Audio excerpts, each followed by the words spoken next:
ہمارے پدری سماج میں بڑی عمر کا مرد اگر کم عمر لڑکی سے شادی کر سکتا ہے تو بڑی عمر کی عورت چھوٹی عمر کے مرد سے شادی کیوں نہیں کر سکتی؟ اگر وہ کر بھی لے تو سرعام الا نہیں کر پاتی۔ اس کا اندازہ مجھے بشریٰ انصاری کے ویلاگ دیکھنے کے بعد ہوا۔ بشریٰ جیسی بولڈ خاتون کو بھی یہ بتانے میں ایک عرصہ لگ گیا۔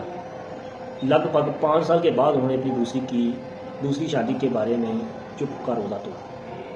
سوچتا ہوں اس معاملے میں ایک عام سی گھریلو خاتون نہ جانے کتنی فرسٹریشن کا شکار ہوتی ہوگی۔ لوگ کیا کہیں گے، یہ جملہ ہم انسانوں کی پوری زندگی نکل جاتا ہے، مگر سمجھتا کوئی نہیں۔ طلاق یافتہ یا بیوہ خاتون عمر کے جس حصے میں بھی نکاح کر لیں، اس میں غلط کیا ہے؟ اسلام اجازت دیتا ہے، قانون اجازت دیتا ہے۔ 2 میچور لوگ اپنی مرضی سے ساتھ رہنے کا فیصلہ کر ہی لیتے ہیں، تو آپ کا کیا جاتا ہے؟ ضرور سوچیں، بات تو صرف احساس کی۔ آج صبح میں سو کے اٹھا تو یہ میں نے ایک واٹس ایپ لکھا، تو سوچا میں آپ سے شیئر کر دوں۔ Thank you.